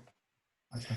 Si bien en un número reducido los poderes judiciales, tanto de la Federación como de las entidades federativas, ahí incluyo Nuevo León, no han dejado de elaborar y con la suspensión de términos y plazos procesales conocen solo de algunos de ellos, o sea, de los asuntos urgentes, concepto jurídicamente indeterminado y cargado de profunda subjetividad, lo cierto es que en México vivimos una parálisis judicial con todo lo que ello implica.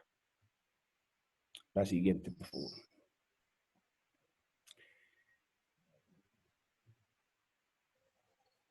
Vienen las propuestas. Previamente a ello viene una justificación a mis propuestas. Creo que me siento obligado a fundarme en algo para yo después proponer, que no quede una propuesta sin un fundamento. Yo acudo a las pruebas científicas, ¿sí? A los especialistas. El doctor Lozano, que es director de sistemas de salud y evaluación de la Universidad de Washington, afirma, por nota en el periódico Reforma, que preocupa el rebote del COVID-19 por falta de pruebas, pues sin ellas se desconoce el número real de infectados y de la proporción de los asintomáticos, quienes pueden ser contagiosos o no. Agrega este doctor que México ha aplicado menos pruebas que países más ricos, de economía similar o incluso más pobres. Brasil, por ejemplo, ha aplicado 290,000 pruebas, mientras que México apenas lleva una tercera parte de ello, o sea, menos de 100,000 a esa fecha. Sorprendido, el especialista señaló que lo que llama la atención es que no se incorpora como una parte de la estrategia o que su incorporación sea parcial. Únicamente se lleva la información de recuento de los contagiados, de los fallecidos, pero no el número de pruebas practicadas. Adelante, por favor. La prueba científica, los científicos también.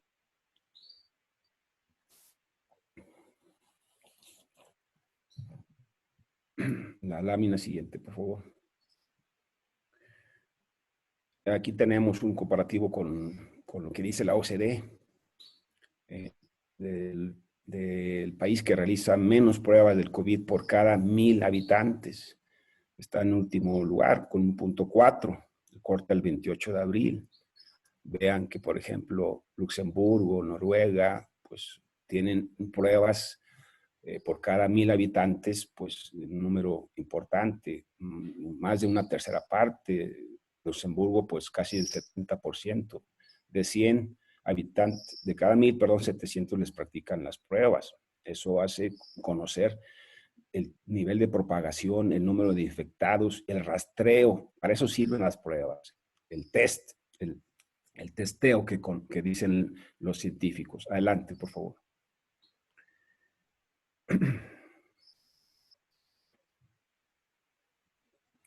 Estudio de la Universidad de Johns Hopkins ante la pregunta ¿cuál es la tasa de mortalidad del COVID-19? ha concluido que la pregunta parece fácil, pero no lo es. La razón es que no se sabe cuántos casos hay y ello debido a la falta de pruebas. Además, revisando la mortalidad del COVID-19 permite concluir que noten aquí, el aislamiento de toda la población no es la mejor estrategia. Yo sé que nos repiten, quédense en casa, quédense en casa. Algunos países como Suecia ya han tenido experiencias a veces afortunadas o no, no mucho, pero no es para los científicos, no es la mejor estrategia, ¿sí? Ya que impide la difusión de la necesaria inmunidad. Adelante.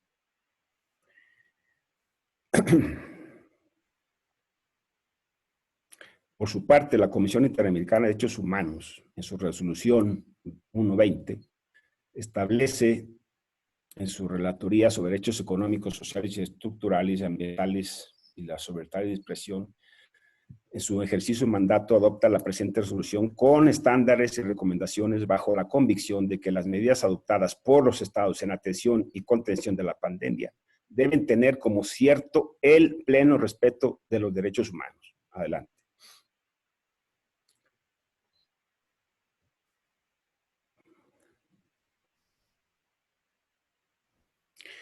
También agrupaciones han solicitado el reinicio inmediato de las actividades de tribunales y juzgados. Así, la carta abierta de la Asociación Interdisciplinaria de Juristas de México se destaca que la administración de justicia es una actividad esencial, fundamental, vital inclusive. Por ello resulta urgente dar plena vigencia al contenido del artículo 17 constitucional, es decir, garantizar una justicia pronta y expedita. Máxima que no nos encontramos en un estado de excepción, generándose una situación imposible de sostener debido a que se está causando incertidumbre, zozobra, impunidad, además de severos daños y perjuicios a las personas, afectándose con todo ello la paz social. Adelante.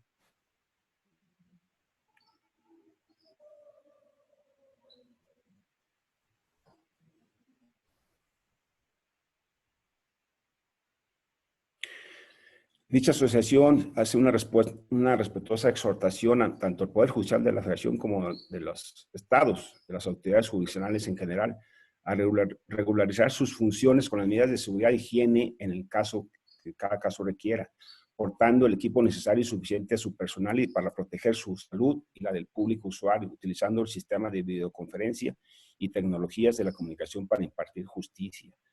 Ustedes, la Barra Mexicana, Colegio de Abogados, con fecha de 2 de abril de 2020, publicó una carta en varios periódicos de circulación nacional que describe distintas medidas para la reactivación de las actividades jurisdiccionales desde el 2 de abril, hace más de un mes, en todos los tribunales del país. Asimismo, con fecha 6 de abril, la NADE hace un llamado urgente a la reanudación inmediata de las actividades jurisdiccionales del Poder Judicial y del Tribunal Federal de Justicia Fiscal y Administrativa. Adelante, por favor.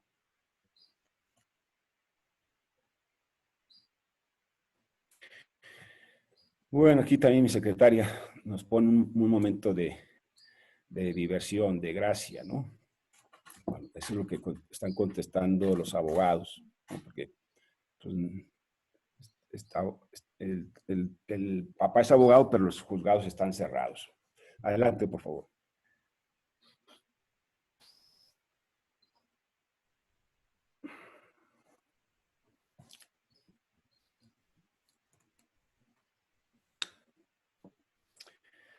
Otro doctor en ciencias médicas de la Universidad de Harvard dice que las acciones de las autoridades sanitarias del país han sido incluso perjudiciales a la contención del COVID-19. Se está refiriendo a México.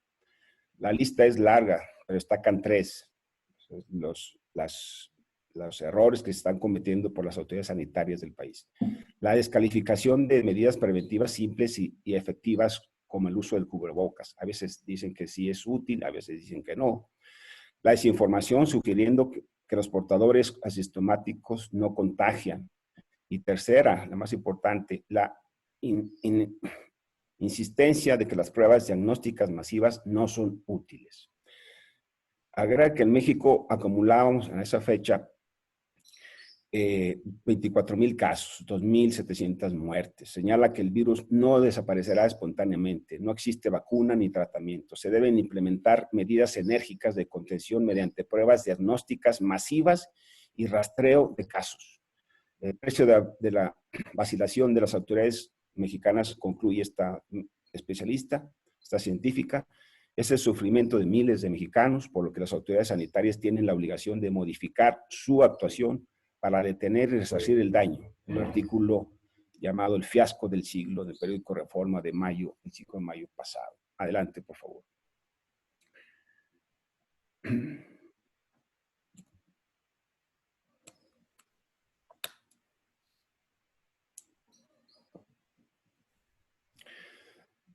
Por parte del relator especial de Naciones Unidas sobre la independencia judicial, en un ensayo titulado Emergencia del coronavirus, desafíos para la justicia, nos dice que la pandemia y la cuarentena ya afectan gravemente el funcionamiento de los sistemas judiciales nacionales y amenazan el derecho de las sociedades a contar con una justicia operativa e independiente.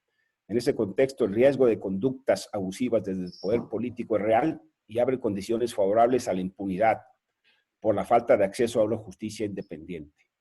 Agrega que las cuarentenas y las distancias sociales no deben impedir que el sistema judicial funcione y que lo haga respetando el debido proceso, aprovechando las tecnologías informáticas, el uso del teletrabajo, priorizando los asuntos en urgentes y no urgentes y dando otros pasos creativos. Adelante, por favor.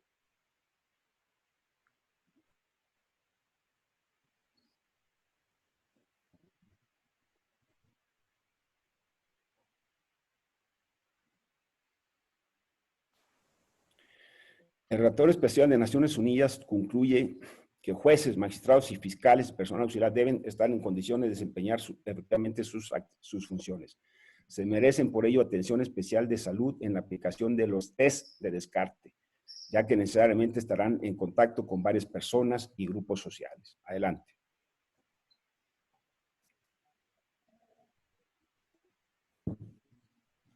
Con base en todo lo anterior, en que nos estamos en un estado de emergencia, que el servicio público de impartición de justicia es una actividad esencial, que las pruebas científicas recomiendan, que los especialistas recomiendan la realización de pruebas y ciertas medidas. Las agrupaciones de abogados urgen la puesta en marcha de toda la función judicial en pleno. Yo me apoyo en todas esas consideraciones para hacer estas propuestas. Primera, como para todos son innegables y conocidos los graves daños que dicha parálisis trae a la sociedad en su conjunto, tanto en sus derechos como garantías fundamentales, como la economía, la ciudad pública, el empleo, el medio ambiente o a la débil democracia que tenemos en el país y en todo aquel rincón de nuestro país que precise del servicio público de justicia. Considero respetuosamente que la evidencia científica ha demostrado que es posible regresar ya a nuestras actividades cotidianas, observando, claro está, estrictas reglas sanitarias sin imponer el confinamiento o cuarentena. Adelante.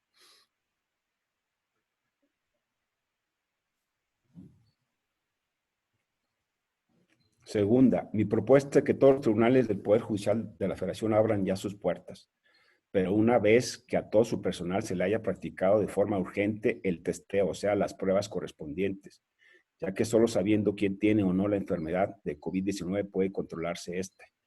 A los abogados y demás visitantes deberá tomárseles su temperatura, de ser normal, proporcionársele gel antibacterial y cubrebocas para su ingreso controlado, ordenado, así como se hace en los centros comerciales, de un metro y medio que van pasando cada uno de los litigantes a los órganos jurisdiccionales de manera controlada y guardando la distancia.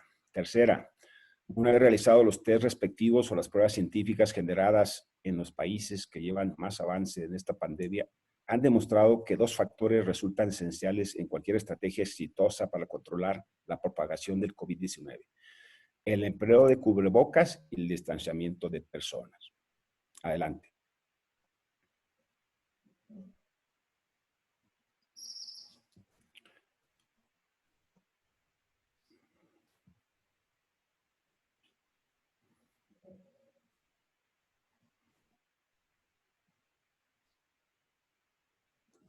Siguiente lámina, por favor.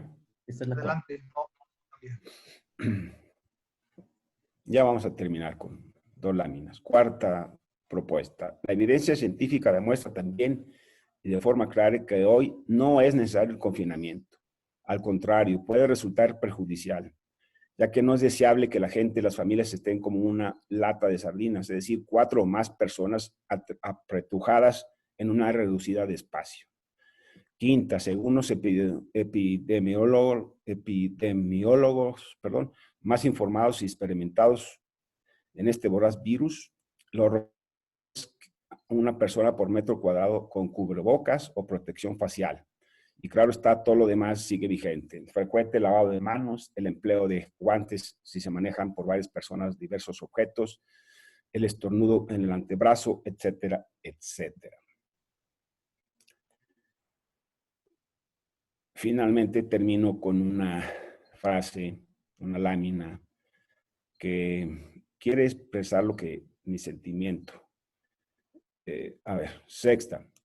Por tanto, si ya contamos con una evidencia científica de que no es necesario, como dice Manuel Jáuregui, quemar la casa para matar la mosca, el servicio de justicia debe reanudar casi de inmediato su actividad, pero siempre y en todo momento respetando las normas sanitarias sugeridas por los expertos.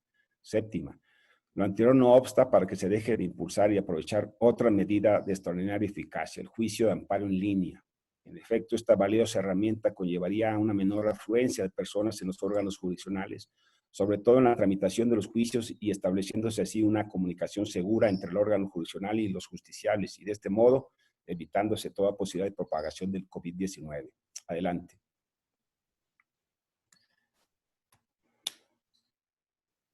Octava, finalmente sugiero abrir nuevos espacios de comunicación con los justiciables, preferentemente por la vía telefónica. Acuérdense el derecho comparado en Chile, así empezó llamándose entre los abogados y los secretarios de los juzgados y tribunales, incluso titulares, por correo electrónico, flexibilizar la jornada laboral en turno matutino y vespertino, por ejemplo, un juzgado que vaya a la mitad o un tribunal colegiado vaya a la mitad de la mañana y la otra mitad en la tarde, y así tenemos menos gente en los órganos jurisdiccionales, guardamos la sana distancia, cubrebocas, con exámenes ya practicados.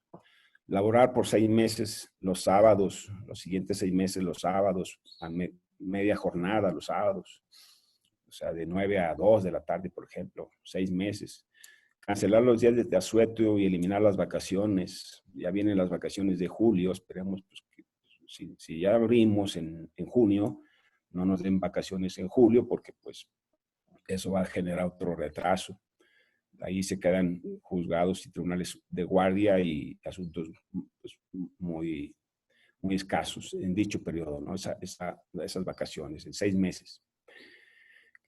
Así como eliminar la atención personal a los propios justiciables cuando sea imprescindible, mediante un sistema de previa cita, como hacen los tribunales en Colombia o en Chile, o sea, previa cita. Y ahora sí, termino con esta frase que expresa mi sentimiento muy profundo, ¿no?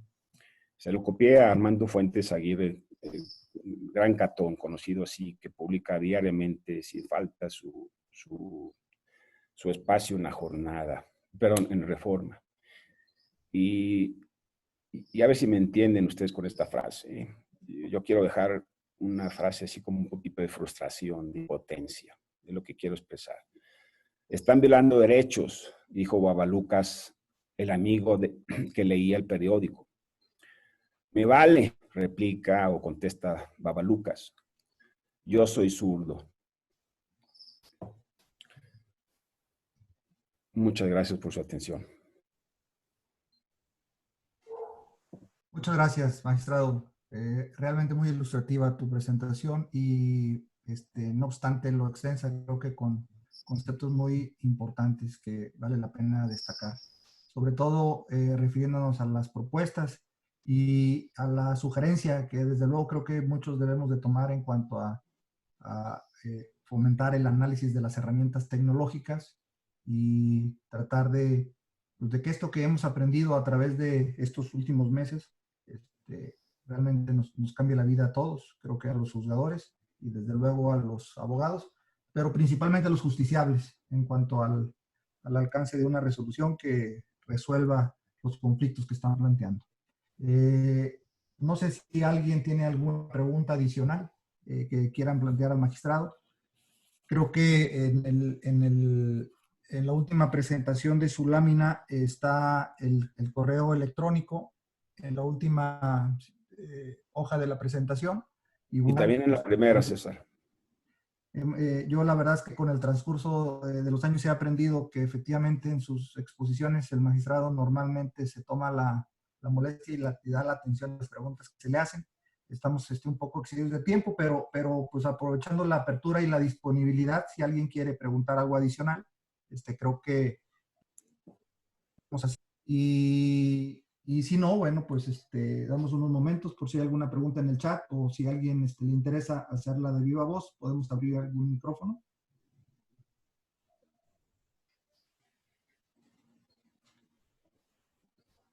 Y si no, pues bueno, nuestro reconocimiento y nuestro agradecimiento, desde luego, por tu presencia virtual, por tu telepresencia en Monterrey el día de hoy, estimado Miguel.